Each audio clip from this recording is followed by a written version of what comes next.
You are really tempting. I feel like everything about you tempts people, whether they like to admit it or not. And you are especially disruptive to karmic households. Karmic households usually need to learn certain lessons that they are unable to learn with each other. So you come in as a direct conduit. So I feel like certain people will be heavily drawn to you, and you will serve as like the biggest temptation that they've ever had in that relationship or that connection. And it actually leaves the person that is tempted towards you, it leaves them stuck. It usually triggers some form of evaluation because they start to realize, like, hey, I'm actually unhappy in my situation or in my household. I'm not getting my needs met in some type of way. So you siphon all of the focus of that person. I feel like sometimes you start fights or arguments in people's relationships just by existing. Here's the thing, you're not even trying. You are just existing, and you're already disrupting certain households. And I feel like you have like this forbidden component about you, especially with people that are already in committed relationships or they already have someone. The fact that they can't have you makes the draw even worse.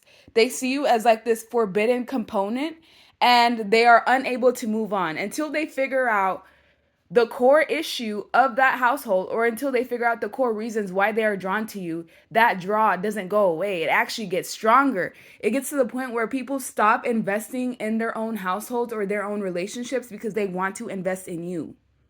Some of you are, like I said, you're the trigger, or you're the source of distraction in this case, to basically highlight that people are truly unhappy. Some people, like, they really like to fake the funk, or they feel stagnated, or they just like are stuck to something due to obligation, and you kind of come in to defibrillate the fact that they have their own needs and wants. So some people who are in structured environments or structured homes, or what they want to seem like that, you come into the picture and you throw everything out the door. And at some times, like, some people even are willing to leave their connections or relationships just for the opportunity to come around you, not even for the guarantee of a relationship with you. That's how potent and powerful your energy is. Your beauty, whether you're handsome or beautiful, is another thing that draws them in. So God does this on purpose. It's like, okay, well, I'm going to bring you one of my strongest soldiers, one of my most handsome, most beautiful creations, and let's see how you do with this person in the mix. Are you still going to be faithful to your partner? Are you still going to have the focus in your household? And most people do not. Whether they try to lie to themselves or not, your draw to them is so strong that it destabilizes the entire karmic household.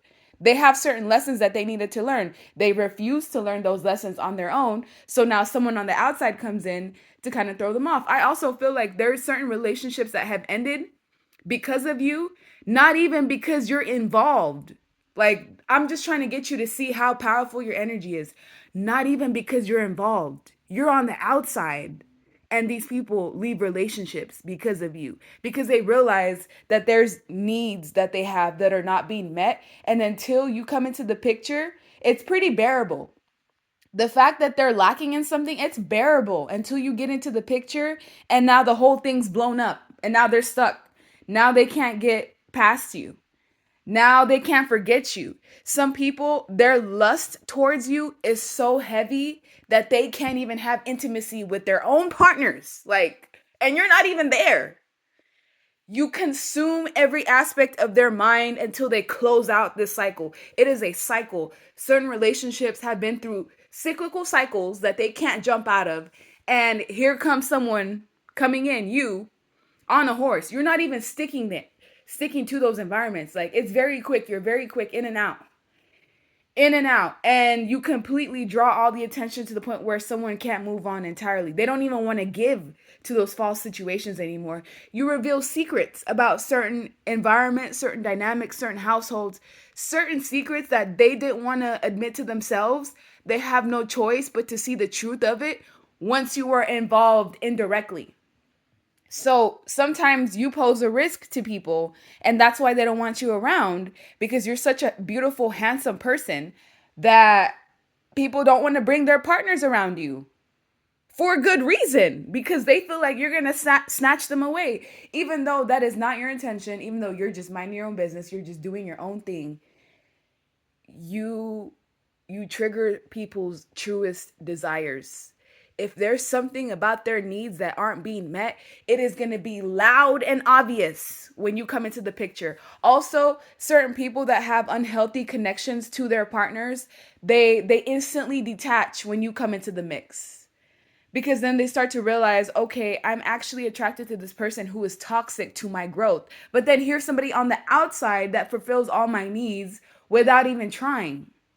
So, yes, you do get brought into environments to shake them up. Either they can break that crusty foundation down and build it back up on more stable, firm foundation, or they split entirely 100%. So sometimes you're the trigger in other people's relationships where those connections end. They needed to end. They just didn't have a reason to actually end it once and for all. You were kind of like the scapegoat of the situation. So yeah, with chapter 1 in the end, a conclusion is reached when you are involved, whether it's indirectly or directly. Certain people don't know how to get out of certain cycles in their relationships, so they inadvertently draw you in, and it is a constant reminder. They cannot forget you. Whether it is the partner or their love interest, none of them can forget you. They can't forget the draw. So yeah, you're extremely powerful. Certain people, they finally go through their healing phase because you come into the mix and you show them how much that their energy or their love is not being reciprocated. And you don't even have to do anything but say hi. Like you have to do absolutely nothing but exist, and you disrupt foundations that were already crumbling. If it's a foundation that is strong, yes, you may still be temptation, but they will be able to get through it. However, some people just cannot fight the draw towards you. With forbidden and lust, you were created to be this way, to be unforgettable, so that people can pick and choose what is it that's truly important to you. Are your needs being met? Are you stifling your desires in this connection or this relationship that you're in? Oh, you don't want to admit it to yourself? Okay, let's bring in temptation at the strongest extent. Like, they cannot fight off thoughts of you. People will literally be checked out of their own connection because energetically they're investing in you. Subconsciously, you are what they want. They just don't know how to admit it to themselves yet. So yeah, you definitely have a special role to play in karmic households. There's a reason why you were created with extreme beauty or handsomeness, because God knew this was going to come in handy in multiple scenarios. So, yeah, you're the type of person that breaks people out of their toxic cyclical cycles because they have no choice. They have no choice when you're around.